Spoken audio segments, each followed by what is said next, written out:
All right. So, hi, guys. Welcome to our emergency episode 31 of the Third Line podcast. We are short one today, and we hope that Chris is feeling better soon. Um, but we had some important stuff to talk about, important news coming out of the junior hockey scene. Um, as I'm pretty sure everybody knows by now, the World Junior Championships has been officially canceled. I guess we can also call it possibly postponed for the time being, as soon as they figure out whether or not they want to hold it later on. But how's everyone feeling about that so far? Not surprised. Let's No. just say like that. We'll get into why it was postponed, but not at this point. Not surprised. Yeah. Bummed, but not surprised at all. Yes. I think Jess and I are on the same page as we're both bummed and we're like heartbroken for the players, but we're also a little bit relieved. I think, for our own sake, as some of our followers at the Third Line and our individual followers know, we were supposed to be at the tournament this year.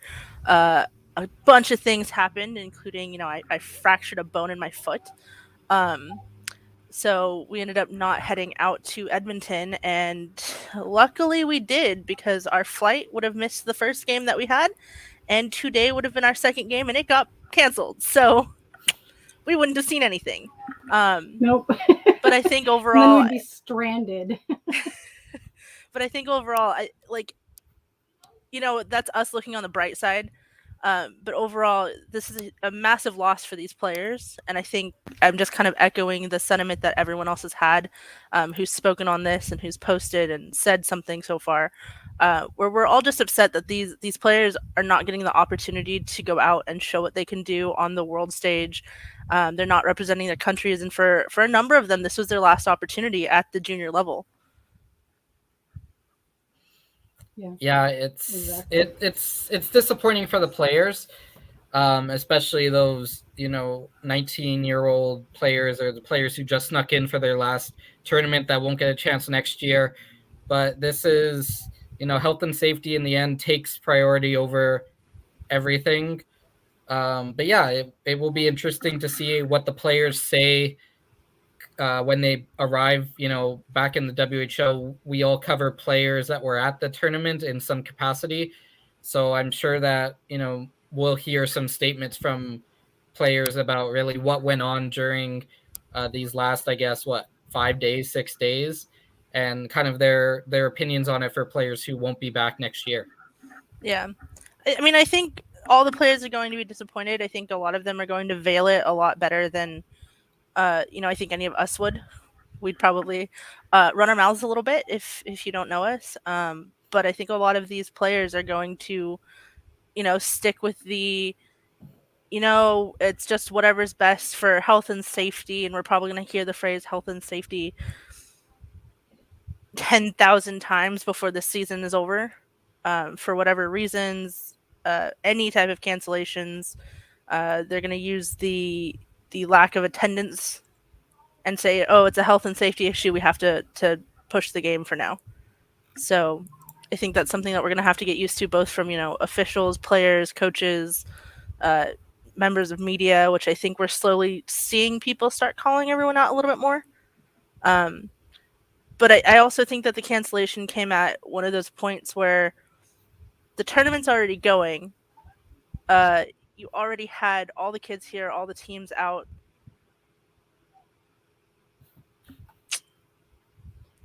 Yeah, I think that probably had an opportunity.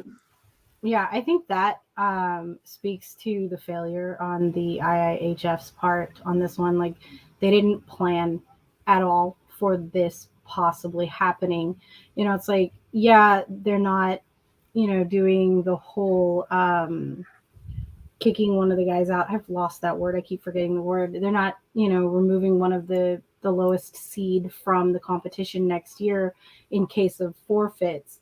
But other than that, they haven't taken any steps to, mitigate those forfeits or anything like that. It's not like you have the ability to call these players back up to play like you do with the NHL and the AHL. You don't have that, pool of players to pick from, and you don't have the ability to postpone the games because World Juniors happens on such a tight schedule and there's such a big turnaround right after these games are done. And the IIHF, they didn't plan for any of this. Yeah. One thing also to remember about this tournament is that the players on the team, there's different situations with each player. Some teams may not relinquish the rights for their players to go. We saw with Owen Power last year with the University of Michigan, where they determined that he would have missed too much time at school if he participated in the tournament.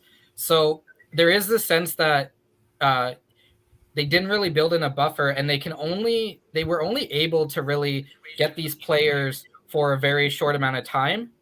And because of that, they left themselves no wiggle room. If they said, listen, we're going to have give us your players from December 24th or whatever it was to January 12th beforehand, then they could have maybe stretched the scheduling out. But because they went to all of these teams and said, we need these players from this day to like the day after the gold medal game, and that's the time frame that they did. You can't really renegotiate these things on with all of these leagues on such a tight schedule. So, if the WHF maybe went to the CHL and said, hey, can you give us these players for a couple more weeks? Who knows? Maybe the CHL would have said something like, no, we need our players back on the day that you said. So they really did not do the best job in planning this, that giving themselves buffer days. But as we know, WIHF, the goal is to get the tournament done in as little time as possible. A lot of the times they don't have these days off. And that's more to do with to keep the momentum going. So it kind of bit them in this case. Yeah. So I mean, we're kind of stepping into the next topic here of just what went wrong. And that's a big part of it is they didn't have any plan for any sort of wiggle room. They didn't have any sort of backup. Hey, if we have to postpone some games, if we have to, wait on a test result, even not even necessarily just if we have guys testing positive, if we have to wait on a result, what do we do? But on top of that, I mean, this tournament just sounds like from start to finish there were question marks. There was not a lot of direct safety going on. Yes, they were testing the players, they were testing the staff, limited capacity, whatever. I mean, I know most of the games it didn't look like they reached even the 50%. So it wasn't that, there was too many fans, we couldn't plan for the influx of people. But it just sounds like, we were discussing just before we started recording the fact that they were staying at a hotel that, had a wedding going on, and had, people, and it wasn't for just the players. They weren't in any type of bubble situation. I was reading that they had the individual floors, but I think I sent a message to our group chat and I was like, there's still an entire lobby. Yeah. So where were you thinking? I think, Adam, what were you seeing that, started this kind of snowball effect into cancellation? Well, the timeline is very blurry on kind of when everything happened. We know that Team USA had the 2 positive cases, which triggered the automatic forfeit for their game. And then, so that's in one bubble. But then the Czech Republic or Czechia had positive cases as well in the other bubble. So those teams never played each other. Those teams never played teams that played. There was no crossover. There's no crossover here. Mm-hmm. So this is basically 2 bubbles that were infected. I know that the Russian team had a positive case, but I guess the tournament was canceled before they could forfeit the game or something around that. But yeah, this is 2 bubbles that were breached basically with COVID. Then you also have the problem with the referees, and it came out that about approximately 5 on ice officials tested positive. It didn't say which bubble they were in, but now you have referees that are testing positive. Then the double IHF said, okay, well, all referees are going to wear masks. But then how, it comes into a situation like we watch in WHL games, coaches pull down their masks all the time to talk to people. Having referees wearing masks and trying to talk to coaches or talk to players doesn't work very well. They have the squeeze whistles that work very well. You basically squeeze them and they make a whistle sound. But other than that, like just talking to each other, it's not going to work. And then you get into a situation where, okay, well, let's use the US for example. 2 players are test positive. That means that their roommates now have to quarantine. They were with the team, and what happens in a week if we get 10 results back? So they don't want a situation where they're sending these kids all around the world back home, all with COVID, all COVID positive. So this is one of those things that, we're living in a day-to-day world where everything is changing constantly. We don't know the severity of all of the new strands that are coming in and everything. We saw it in the NHL where over 140 players are in COVID protocol, somewhere around there. So it's really about containing everything at this point. And they just got to a point where where the potential growth of the people who would get infected got to a point where it became unsafe and they had to shut it all down. Yeah. Jess, where are you kind of standing on that thought process right now? Well, I'm with Adam, although I would not call this a bubble because I think that's an inaccurate representation of it's not even a hub. Yeah, it's not even a hub. There's absolutely no safety measures going on. Yeah, it's great that these kids have, a floor to themselves, but I mean, they're still bunking with each other in the rooms, and there's still a whole mess of a lobby and other floors that are going to be interacting with these people. There's absolutely no closeness with this, and there's no prevention. And the IIHF with everything that has been happening for the last 2 years, the fact that they did not plan for this potential, it just is somebody dropping the ball somewhere along the line. Like, we've seen this uptick time and time again for the last 2 years. It levels out and then it picks back up. It levels out, it picks back up. And so to not plan for even the potential of this happening is a massive oversight on the IIHF's part. Yeah, well, and then just like on the, having them room together thing, I saw Mike McKenna had retweeted someone saying that, one of the U.S. goaltenders was one of the positive tests, and he was rooming with the other U.S. goaltender. So it's one of those, like, I mean, not only are you having the players room together, but now you're also sticking, your limited amount of guys in the same room with guys in the same position.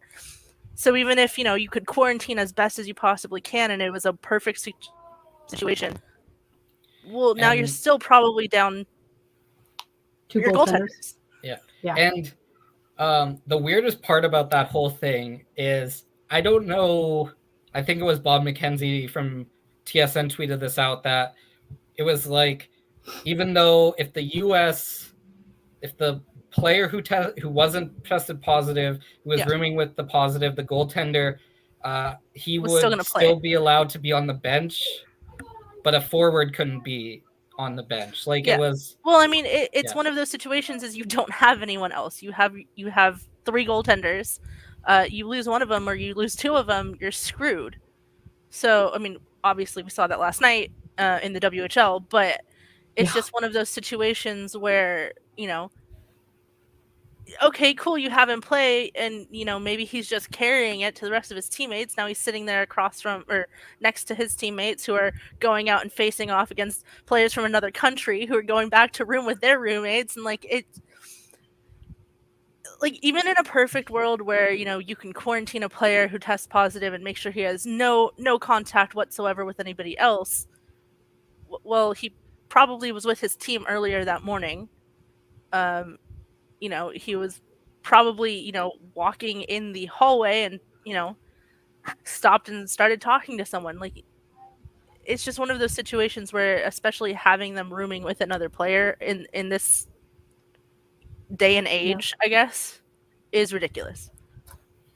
And I know that the Finnish World Junior coach, in an interview today, talked about how the tournament wasn't canceled because of health and safety. It was canceled because the IIHF planned didn't have any proper planning. So I think there's frustration even in all of from all sides about this. It's not just the U.S. that had to room together; it's everybody. Yeah. So I think that it was set up for failure, and we're starting to hear some stuff come out about it, like starting to hear people. I don't think any of the players are going to say anything, but maybe from some of the senior management we'll start hearing some stuff come out. But yeah, it's kind of like frustrating because it was so easily like it was in our minds, it was very easily preventable.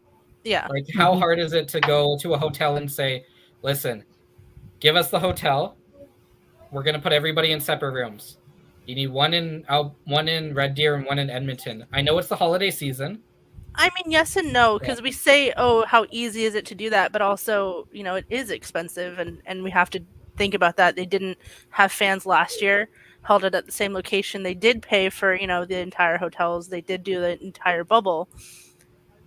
So as easy as it is for us to be like, oh, they have the money, they could have just gone and paid for the entire hotel. Like, the logistical nightmare of that, plus having to refund however many people their thousands of dollars in tickets.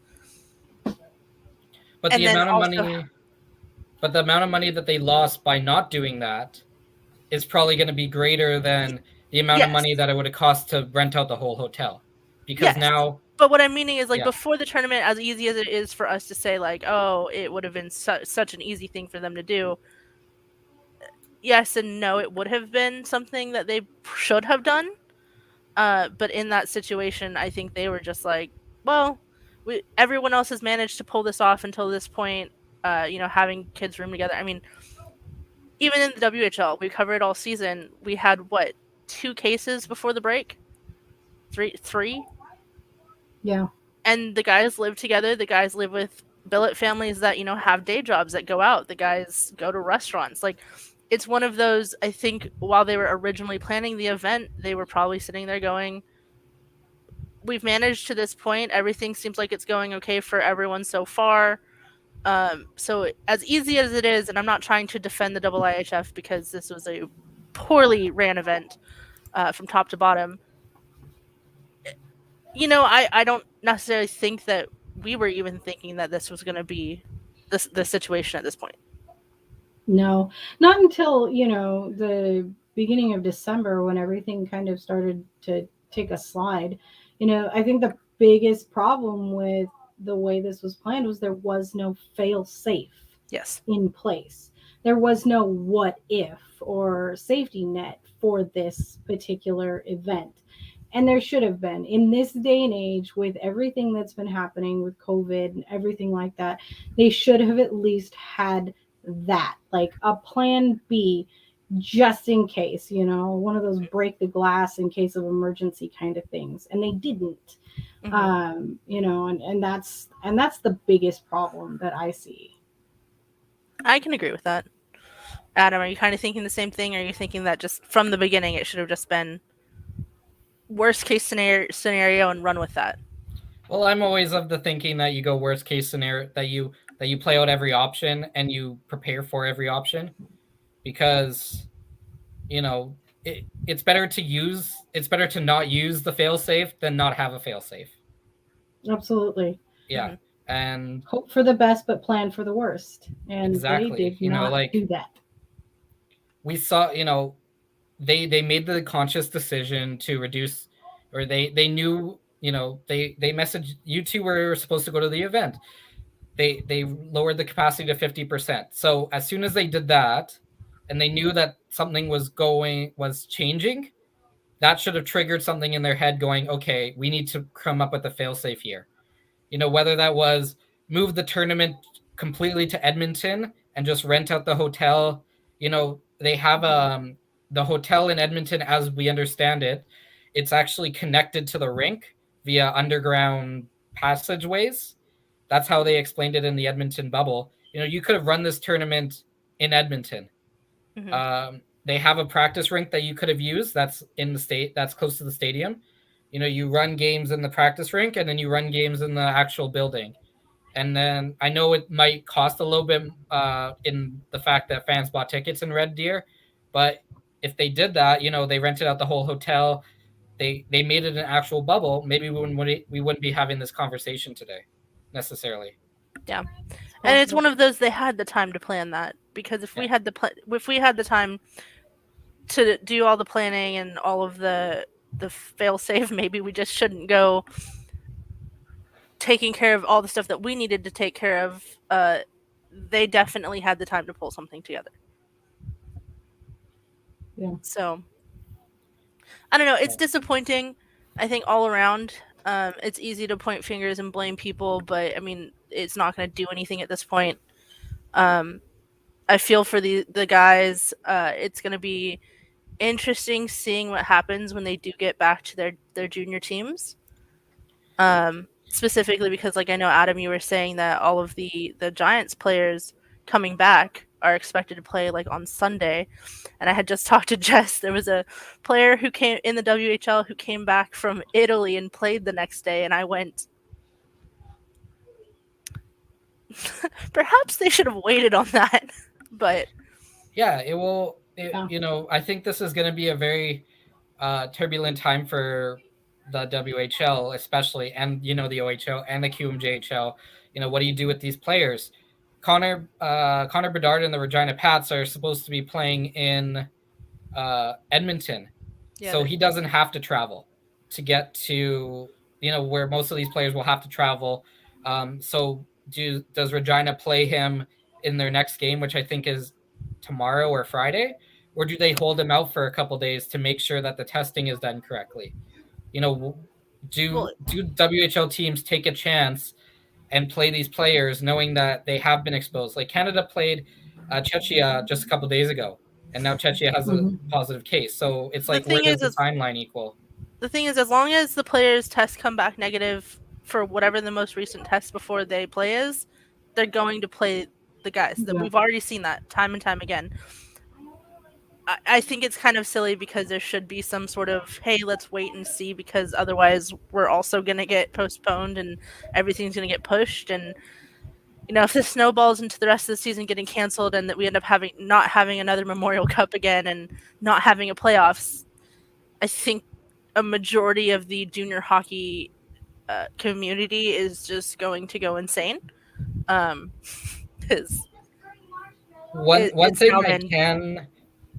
One thing I can see happening is in the BC and US division is that they just play division games, that they don't cross the border anymore. Yeah. I could see that happening. The East is a little bit different because it's, cross province, but I could see them going back to, the bubble, not necessarily doing a bubble, but like you only play your division for the rest of the year. And then, maybe they do like I don't know, something like 1 versus 4, 2 versus 3 in the division, and then the winner plays the U.S. division in the BC division. So part of my questioning is, isn't there a BC thing right now where there's no tournaments being allowed to be played? So how would that affect playoffs if it's still in effect? That's a good point. So in BC, it's single games only, no tournament play, but what we have to remember is that when they did the bubble last year for the WHL, that rule was basically in place. So there are exceptions to the rule as long as you can, keep everything kind of secure. So it could be that we go back to a bubble in maybe BC and probably Alberta. But they didn't even do a bubble. They did hubs. Yeah, we had this discussion last year when you guys kept saying bubble, and it wasn't a bubble. They call it a bubble. It was hubs. There's a lot of different terminology that people throw out there. But Either way, we're getting off topic. Like, we're definitely talking about the WHL right now, and we were supposed to be talking about the World Juniors, which, still junior hockey, but not quite where we were heading with that.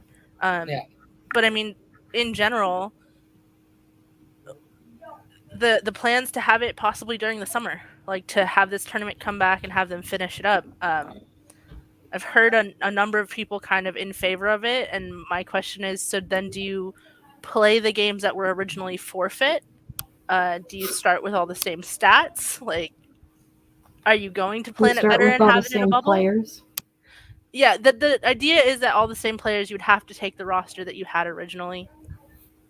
So I did look into this a little bit and try to figure out what's going on, like how a possible timeline works. Because theoretically, you'd want to have the World Juniors before the NHL draft. Because the Yes. World Juniors is a big tournament when it comes to play teams and their drafting. So the NHL draft is right now set up for July 7th. A lot of the players who play in this tournament are in the CHL, so you'd have to wait till the CHL season is over to do this because you're pulling players from playoffs and potential Memorial Cup runs. That's not going to fly very well. So theoretically, you could play it, but you'd potentially be missing some players. So if you want to do that, the Memorial Cup is June 13th. So theoretically, You have 2 right, weeks. yeah, so you need about 2 to 3 weeks. So theoretically, if they did start a tournament on June 16th, June 17th, around there, with all of the same players, they could make it go until like June 30th, July 2nd, around there, and then you'd still have time for the NHL draft because uh, and they want to have this done. You can't have it at the same time as the U18s, which is end of April to early May. So this time frame of the summer looks like mid-June to early July. So we're That's when the just tournament might be able to run because that's kind of when hockey finishes around the world. Like a lot of the seasons are done. So if we're looking at a potential time frame, that would probably be the um, well. best play. But then you have players who might be sitting out. You know, you'll have a player that didn't make the playoffs and is sitting out since March to June. So Well, it's a little bit complicated. on the flip side, though, you have a guy who just finished a Memorial Cup run and then turns around and has to play an entire second tournament. Yeah, Like, exactly. But the number, yeah, so it's not like a perfect scenario, but it's really the only scenario unless you want to have it before the CHL playoffs start. But then you start running into other international leagues like the NCAA tournament. who cares You about Yeah. it? know, I'm kidding. I'm kidding. So I'm it's kidding. like you have to remember that not all of these players play in the CHL as well. Like they play around the world. So when you look into it, there's no perfect time frame, and you can't have this tournament after the draft. It needs to be before the draft because the scouts need to see it. These players play before the draft for their teams. Like that's just kind of how this works. Well, I did see some people pointing out that, you know, this isn't actually, it's a very small pool of time and a very small window of opportunity to see these players. It's not going to affect their draft stock as much as we think when we just sit there and go, wow, this player is really good. And especially in cases like Canada, where most of their players are already drafted anyway. Like, But then you have teams like Finland. So Brad Lambert of Finland, he was ranked third overall coming into the season. He's dropped to ninth, and this tournament was going to really tell where if he was going to jump up in the rankings or if he was where he was supposed to be. well, So like you yes do and have no. these. Like, I don't fully agree with that because I think sometimes guys show up at World Juniors and have a, you know, terrible showing, and then all of a sudden they're still taking top five. Like, just Yeah, because you don't have the best. I mean, you had Jack Hughes go to World Juniors right the year before the tournament before his draft, and he was injured. He didn't play, and it didn't affect him much. So if you take a guy like Brad Lambert, like, I think for later draft picks it might have more weight, but for a guy who's already touted to go first round, it's not going to change that much. yes and no. Like we don't we obviously can't get into the minds of the scouts, but like we know in Vancouver that there have been World Juniors and U18s tournaments that based off of those performances that the previous GM of the Canucks picked players based off of their Yeah, well, performance during those tournaments. how'd that go for him? Yeah, it How'd that didn't work out? work well, but if there's one That's GM, a How'd that work great out? example, yeah, Adam. Good but if job. there's one GM that does it, then that means that there's other people that do it. Like if there's one scouting group that does it, it means that there's other scouting groups that do it as well. Yeah, I'm not saying That that think like there's that. not weight. So I'm not saying there's yeah, not weight to World Juniors performances. I'm just meaning like if you have a 6-point night against Austria. yeah, but they I'm don't look at the sorry. Austrian games necessarily. They don't look at the Yeah, but what I'm top. meaning is It's like so then if you look at the games against top teams, you have like what 4 games to look at. yeah, but that's sometimes enough. Like if you see a player and you see that they've dominated against, if they're if they're let's say it's Brad Lambert with Finland. If you see that they dominated against Canada, that they dominated against Germany, and then in the semifinals, they dominated against I don't know, Russia or something like that. Like it does do a little bit of weight because it shows that they can compete against the top players in this tournament, that they can step up when needed. So it is, it's like a little bit of hit or miss with this. I do agree. Like there is weight to it. I'm not discounting that. I'm just meaning like if a kid has a fantastic World Juniors outing and then goes back to their team and has a massive slump, I think the slump is going to be more telling than World Juniors was. But there's also like remember we're also still in the pandemic, so a lot of these players, a lot of these scouts can't get out to Europe. I know they have European based scouts, but like for instance, general managers may not be able to travel to Europe to see these players play. They can come to the World Juniors and watch them, or they can come to the U18s when they're in North America and watch them. So there's one thing about hearing somebody talk about a player, and then another thing watching them play live in front of you. So there's a little bit of that as well. Yeah, I think that a lot of GMs and a lot of scouts have gotten, and I don't want to say like used to or comfortable with the video scouting, but I think that's the reality of what they've already been dealing with for the last 22 months. Yeah, it's just everything is just chaos, I guess. Yeah. Well, we still have some time here because I know, Adam, you had to go somewhat sooner than, well, I was going to say the rest of us, but it's just me and Jess. But we were going to touch a little bit because, we can talk World Juniors, the cancellation, what they should have done, what they could do for the next 5 months until something happens. But I think everyone's probably a little bit burnt out on that at this point. Just give Austria the gold medal. Like, you know what, they deserved it. That no, goaltender. I was thinking after just the goalie. I was thinking after last year, give it to Germany. After last World Juniors, give it to Germany. They earned it. Yeah. Germany with the Austrian goaltender. So this is the important question. And I saw somebody ask this: if the tournament doesn't get replayed, do the US go into the next tournament as the defending champions? Yes. Yeah, they would have to. Even though they would have finished like bottom of the pool in this. I also saw someone point out that Prince George is currently the reigning WHL champions. Or not Prince George, Prince Albert. Yeah. Gosh, I forgot. Let's not talk about that one. But anyway, so moving into a topic that, very smooth transitions as we always have.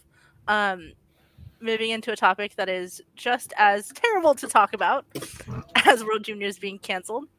The OHL, which we do not cover, but we need to talk about this. Logan Mailloux has been reinstated to play effective January 1st, meaning he only missed 26 games. Mm-hmm. That was what his suspension was for. 26 games.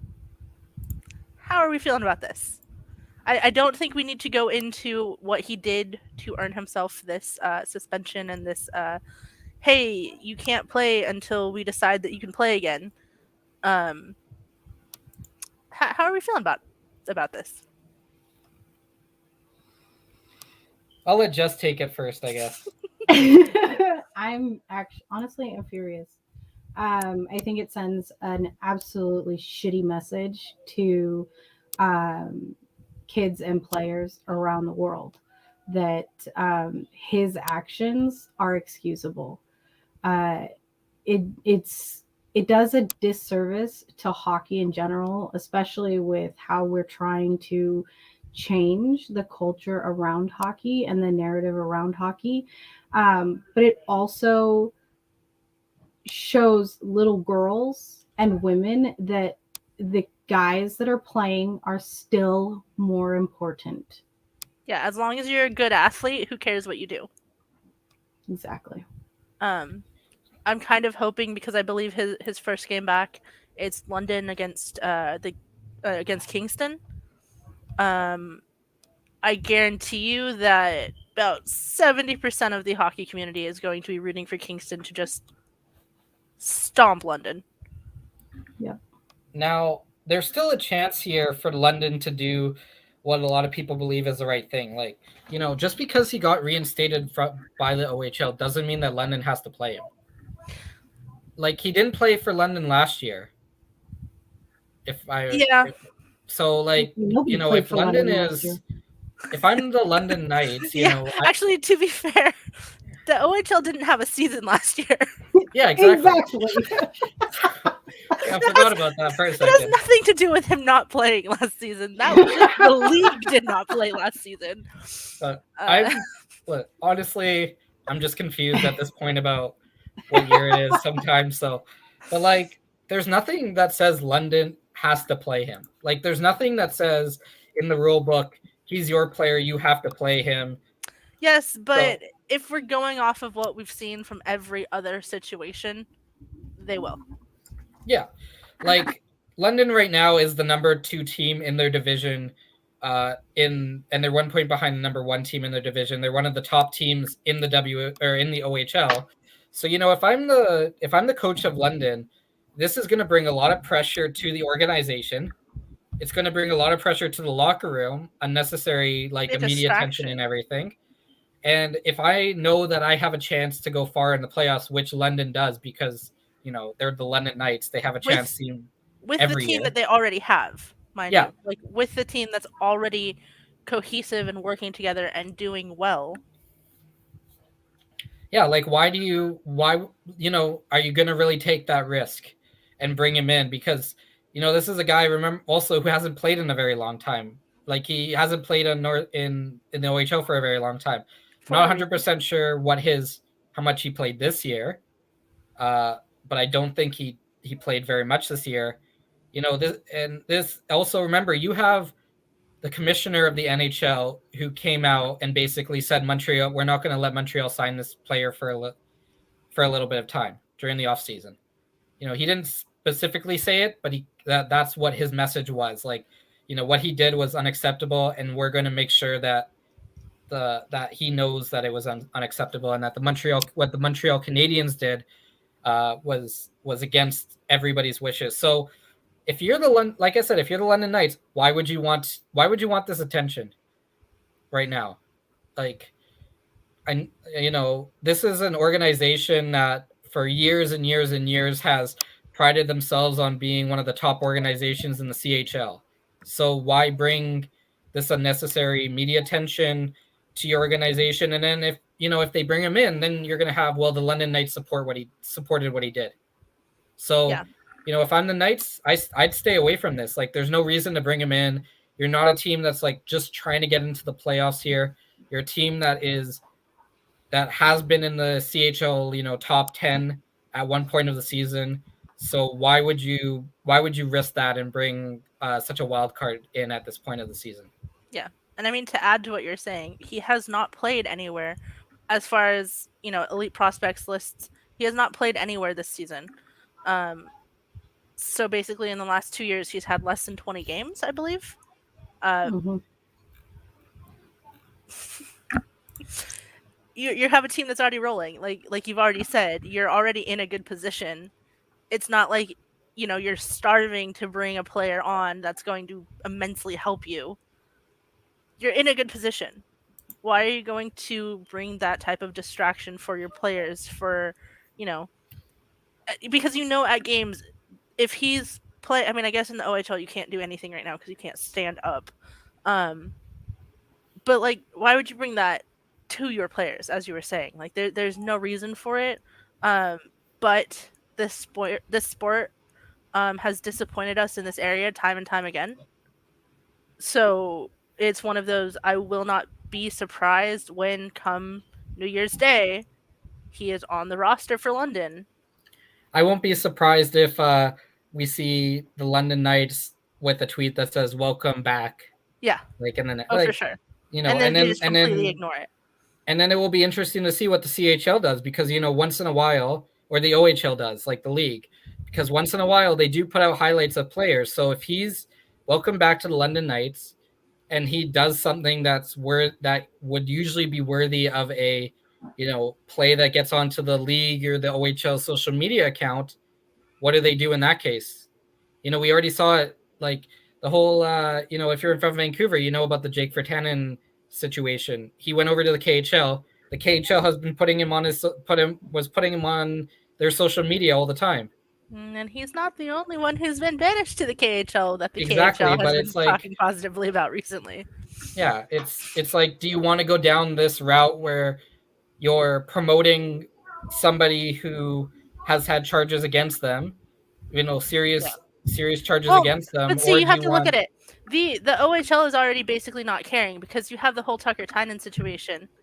Well, that's a whole nother, like, it is a completely yeah, that's different. like, But like, before it's resolved, you have him back as your starting goaltender. yeah, that was just So that was wild that's a as well. fun time. Jess, do you know what happened with that? Okay, we'll No, talk. I We'll talk don't. about it later. It was like, what was it? Because It was, I don't want to discuss it right now because yeah, that's a completely off topic that we can talk about on a it regular wasn't as episode. bad as the Logan, It's not as bad, yeah, but it is still a situation that should have resulted in some sort of action from the league. or some sort of like, hey, maybe we're not going to start you just for a couple games until this is cleared up and we know what the hell happened. But it's fine. It's fine. The OHL, just to me, I think if this had taken place in the WHL, as we saw last year with the Seattle Thunderbirds, they had two players throw racial slurs at another member of the Seattle Thunderbirds, and the team said, "All right, bye." Like, we're not keeping you around. Granted, one of the players is still in the league. Yeah. But the Seattle Thunderbirds were like, no, we're not tolerating this. It might have taken them a minute to catch up to what the situation was and fully take that action, but they did. Whereas I don't think we've seen the OHL take that kind of stand from any of their teams. It's talked about on other podcasts and everything, but it just seems like, why is it so hard for like hockey to just, do the correct thing in these situations? Like, it's like, Because here's the easy way. Here's the easy, money. yeah, but like, here's the easy good PR that is going to make you look good in front of your fans. You don't have to agree with it, but a lot of people want it done, and it's like, no, we're just going to go with option B. That's just going to make everybody angry. But that's the thing is, if it's a top tier player, it's much easier for the league to just say, oh, yeah, no, welcome back, have fun, yay, we can't believe that you're playing again, this is fantastic. Whereas, you see, and this is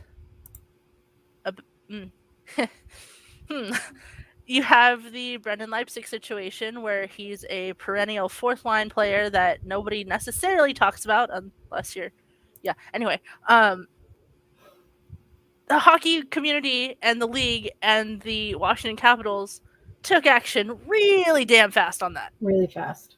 But you know what it was? If it had been like Alex Ovechkin who had said any of this, nothing would have happened. They wouldn't have cared. it's so much easier when it's not one of your top players having all of this happen or, going through this.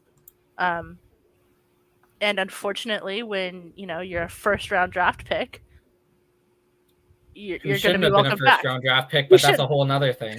He shouldn't have, but he is. And that, you know what? It may just very well be that London goes, you know what? No press is bad press because at least people are looking at us. They shouldn't. That would be a terrible plan. Please do not do that. But at this point, I'm not going to be surprised. I think we're just all collectively tired at this point. Like, it's getting to a point where with the rise of rise of social media, like these stories are going to be more prominent, and it's like I think we're getting tired because it just seems like people don't learn what the correct thing to do in these situations is. Like, leagues don't learn. They think that they have all the answers when they don't. And then, instead of listening to the public, who are your consumers, the public are the ones who pay you. They say, well, everybody's just going to forget about it. Like, it's like, no, these things don't get forgotten about. So you say that, but in junior hockey, it does. Yes and no, but like, yeah, you hope it doesn't. But yeah, like in junior hockey, it's complicated. It's very complicated, basically. Like, I don't know what we can say more about all of these situations, but that besides the fact that something needs to change pretty quickly, because how many more of these same situations can we deal with at this point? I agree with you on that one. Like, it's exhausting time and time again seeing the same kind of stories coming out and the same exact actions being taken, or rather not being taken. And they're not learning and nothing is changing. And these people, the kids or the guys that, do these actions, they're not learning because they're not experiencing consequences. 26 game suspension and a first overall draft pick, that's not consequences for his actions. The girl in the situation is dealing with far more consequences than this kid is. And that's a problem. Yeah. I mean, there's not much more you can say about that because, again, at this point, it's one of those topics that I think has been absolutely exhausted, and I can't believe we're still having to have these conversations. And we'll continue to have them because the leagues aren't changing and they're not learning. No, I'm absolutely sure they're not going away. No, they're not. They'll just get more. They'll become more prevalent because, like Adam said, with social media, it's going to be more common to hear about, but nothing's going to ever change until the league decides that things need to start happening and there needs to be more consequences. 26 game suspension, that's not a consequence. I'm pretty sure there's players that have just, I mean, I'm not saying this is any better, but I'm sure there are players that have had like bad hits that have gotten suspensions that are like 20 games. That yeah, they tried to and kick I'm not Torres. meaning that that's any Torres better. Out of the NHL at one point. Like, I'm not saying that this is any better, but or like the bad hits or any of that. I mean, okay, Nate Schmidt had a 20 game suspension for the tiniest amount of a substance popping up in a test, and he served 20 games for that in the NHL. You're telling me that we couldn't punish a junior player for actually committing a crime? Yeah. Like, good job. Like, okay, you could sit there and be like, oh, but this is affecting his future. Well, it was affecting the girl's future too. He was old enough to know better. Simple as that. I don't give two shits about his future because he didn't give any care for hers.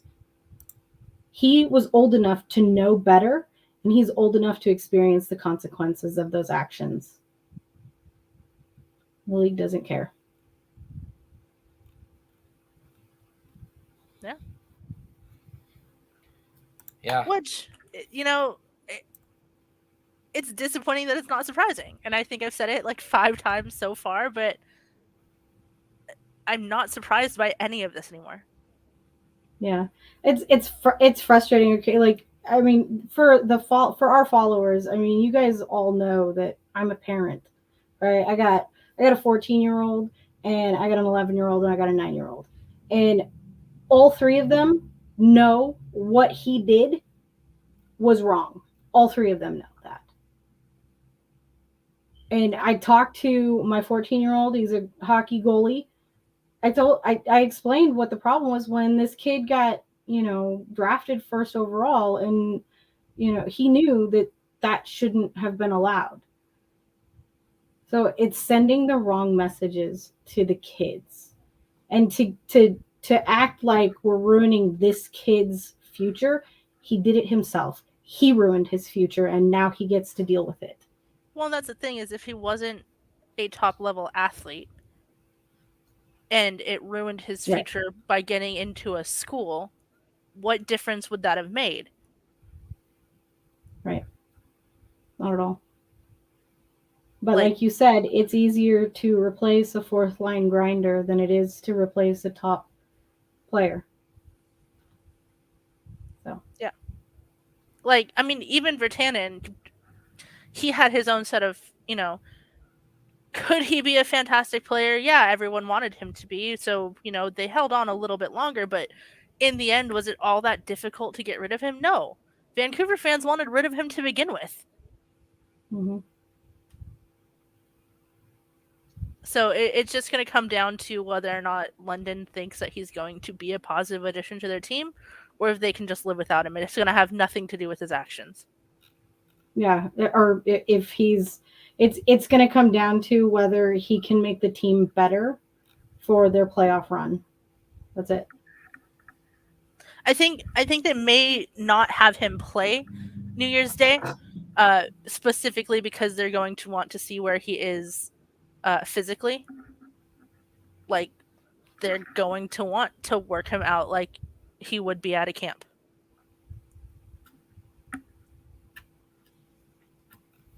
So I guess only time will tell on this one. Do you want to? I feel like you can tell that we're all just like done with this. We're over all of it. I mean, between all of the news that came out today with World Juniors cancellation, and then the suspicious timing of the OHL's announcement, where you they went bury that in with everyone's pissed off at the IHF right now. Go go go go go. Right. Consent. And then WHL cancellations, which I'm actually not that upset about this one. The Portland and Tri-Cities game, I am actually very happy that they postponed this, because dear Lord, if we had to sit through another one of those where I'm just sitting there the entire time waiting for a goaltender to get injured and then cry for the next 30 years. Considering I think between the two teams there is one healthy goaltender. Yeah. Aside from the one that's not yet in Portland. Taylor Gauthier? Yeah. I was specifically not saying his name. But yeah, I'm happy that this game isn't going on, even, whatever happens. Yeah. And then the postponement of the games in Manitoba because of the capacity restrictions, which I don't think are going away anytime soon. So I really want to know how they're going to work that. So the NHL did the same thing. Yeah, it's just everything is just in chaos right now. I think it's funny because you see like different stages. You have Manitoba basically being like, so you can have players and team staff in the arena. You have BC being like, okay, you can still have fans, but like it's gonna be really limited in like what you can actually do. Also, short short times, and then you have in general, for the NHL, you have Alberta being like, huh? What? And then you have Ontario. And then you have Ontario who said, yeah, you can have 50%, but they can't eat or drink in Or the stand. arena. They can't stand. Yeah. There's no standing. Like, what?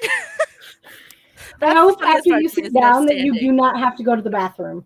No, you cannot do anything. No standing. It's going golf rules now, where if your team gets a goal, you just finger snaps, like at poetry. No, because that's gonna, you're going into other people's personal space unless you're snapping like this. I guess none of that last like 40 seconds makes any sense unless you're watching us right now, but yeah.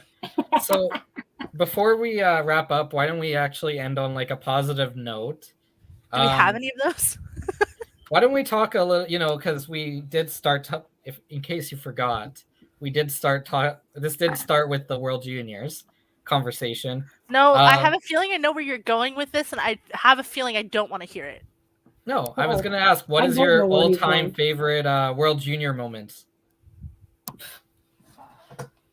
If you can, remember off the top of your head.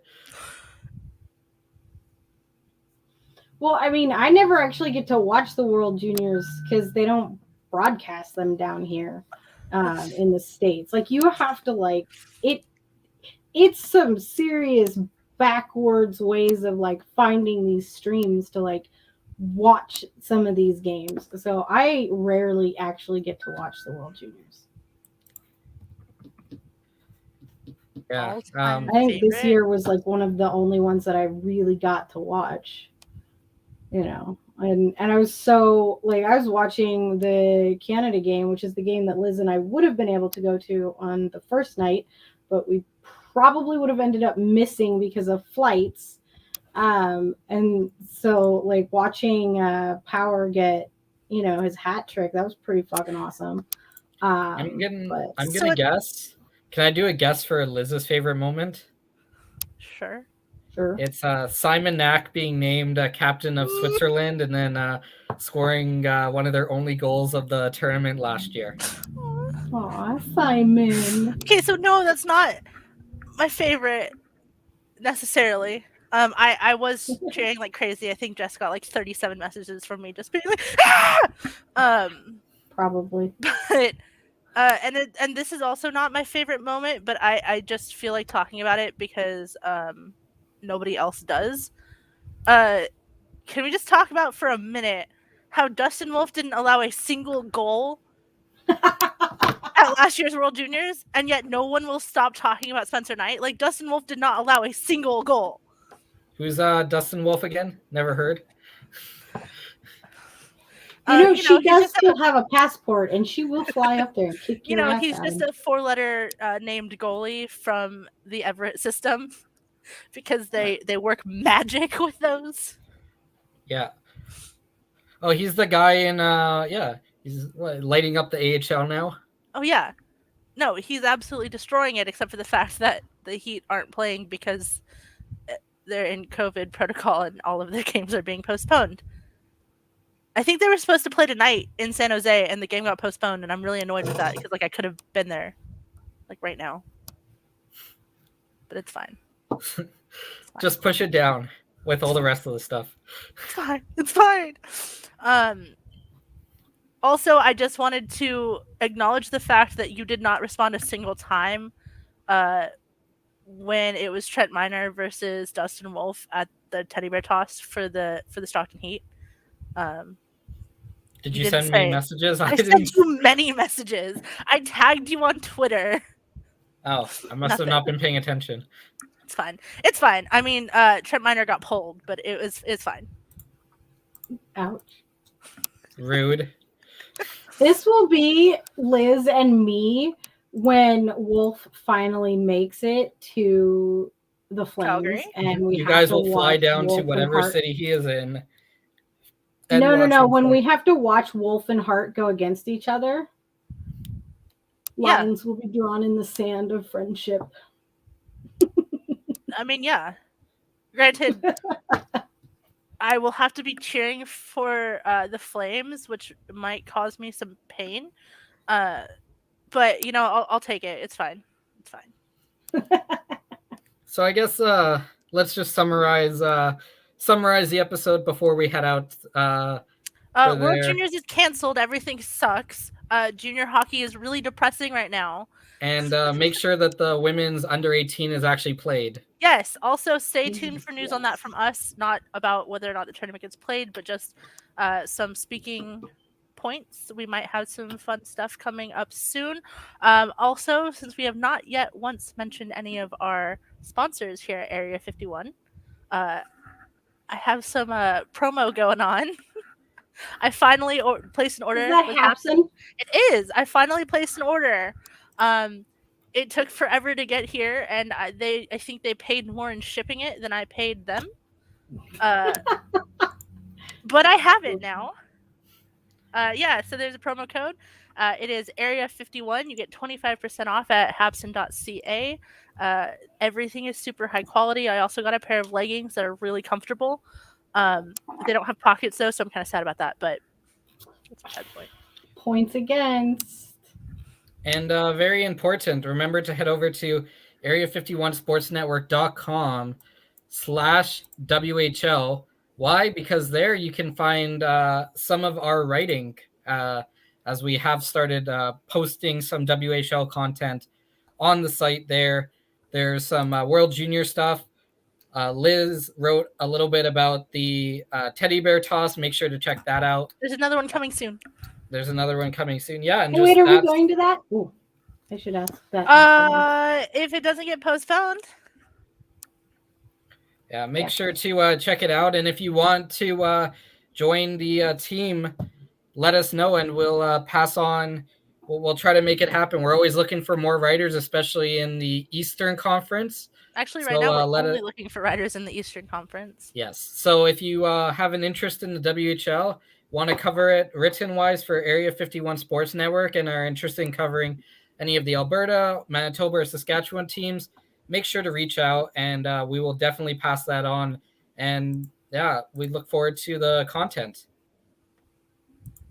Yeah. Well, this has been a very depressing episode, and there's no hockey on that I want to watch tonight, so I don't even have that to fall back on. But Jess and I might. Flyers and Kraken are playing, but I can't watch it.